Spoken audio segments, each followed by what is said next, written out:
So now we're out in the nursery. It was 19 degrees last night and I think it shot all the way up to 40 degrees today. So of course the flux capacitor is fluxing. Gotta keep it warm in here for the babies. And I did bring a temperature gauge out. So it's hard for you to see, but it is at 60. Just at around 60. And my seeds, my wildflower seeds, have been cold stratified out here, so they're starting to warm up now. Maybe just starting to think about waking up and saying, hey, what's up? What's up with this warm temperature? So my seedlings are not up yet. They haven't really had much time. I think this is only day 3. And I've kept them very evenly moist, not wet, but moist. And I've kept them on the heat pad because they are chives and they germinate by temperature. Don't really need the light on, but I just have it on now because it's easier to let y'all see what I'm doing. I do want to talk a little bit about the newspaper. So far, it's only been 3 days and it does look a little sad. They just got watered a little while ago, but I do want to say what I've noticed with the newspaper is that I can monitor the level of moisture extremely close. And so I kept noticing this guy here wasn't getting as moist as the rest. Now it looked moist on top, but the newspaper was dried out.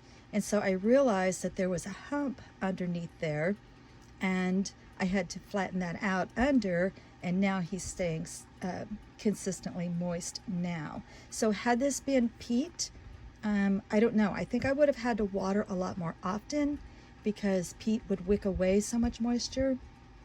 And the newspaper just seems to be holding the moisture and not wicking it away as much. And since I have to tote water, that's a biggie for me. And I can not only see the top of my soil and see how moist it is, but I can actually just look at the paper and see the level of moisture. And that's my biggest plus so far in using the newspaper origami. And then I am just using a regular watering can. I do need a smaller gauge screen on the end though, because I still feel like it pours out too quickly. And I think I prefer pouring over spraying. So I'm only using the watering can. I didn't like the idea of spraying my plants.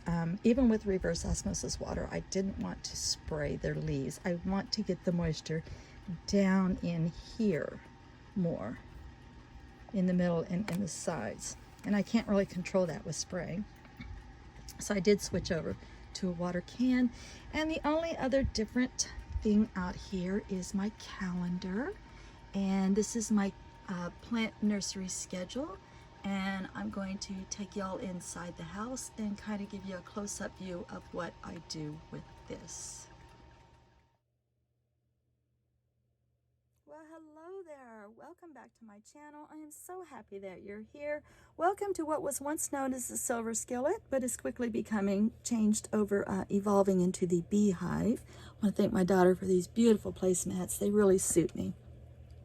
Yellow is such a happy color. I love having yellow around me. So I also want to thank the Arbor Day Foundation. Every year they send me lots of stuff, but they also always send me these cute little calendars, a beautiful picture of a cardinal on it, and to personalize it, they usually have your name printed on it. And so what I thought was, what am I going to do? What am I going to do with all these calendars? So I decided to designate this one as my plant nursery schedule. I just white out my name and wrote in what it's for, and then I'll hang it out in my plant nursery that you've seen in the last video. And so what this is it's a key for me to keep inside the nursery and to know all of my dates at a glance. And so I'll just go through quickly and explain. So for instance, tomatoes. I assigned tomatoes the color red.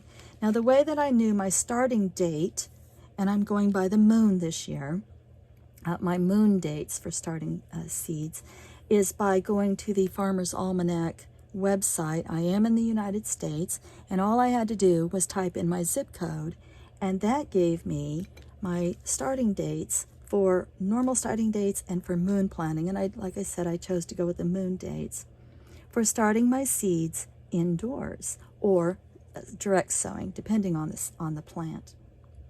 And so I'll just show you quickly with tomatoes, my moon dates for starting seeds ended up on the website being between February 25th and March the 7th.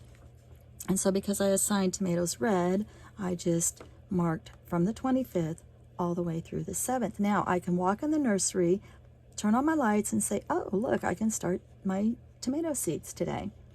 Okay, and then in addition to that, you can look on your seed packet. This is really fun, and it'll tell you your days to maturity. Now, in case that confuses you, you're thinking 75 days to maturity. So if I count ahead 75 days from February 25th, that brings me to, I already counted it earlier, that brings me to May the 11th. So I can circle that in, and because it's red, I know that May the 11th is if I start my seedlings on the 25th, the May the 11th is my date of maturity for my tomato plants, which is so super exciting. Now, of course, that doesn't mean that I'm going to actually have tomatoes on the vine on May the 11th. When your plant is mature, that means that she's flowered and she's ready to be pollinated. And so the whole putting on the fruit process comes on after she's pollinated. But my tomatoes' date of maturity, or when I should see my flowers blossom out there on my tomato vines, is going to be May the 11th. And so I did the same thing with my peppers, cucumbers, chives. Now, of course, my chives will also be the date that I can eat them, because all I have to do for chives is wait for them to flower. I'm not waiting for them to produce any kind of fruit, which takes a whole nother long, especially if you're waiting on yummy garden fresh tomatoes. It seems like forever, but you'll get there. But with chives, of course, as soon as they flower, I can eat them, flower and all. So that's going to be really cool. Cantaloupe, greens, and my greens were direct sow. So with my greens, I could actually write down that by May the 11th, I should have baby greens. And by June the 4th, I should have mature greens. Isn't that so cool? Anyway, if you guys have extra calendars and extra time and you feel like knowing what to look for at a glance, I suggest you try this. It's really fun because you know when your plants are going to flower, which is just as fun as knowing, when to expect your fruit. So anyway, guys, love and light, many blessings.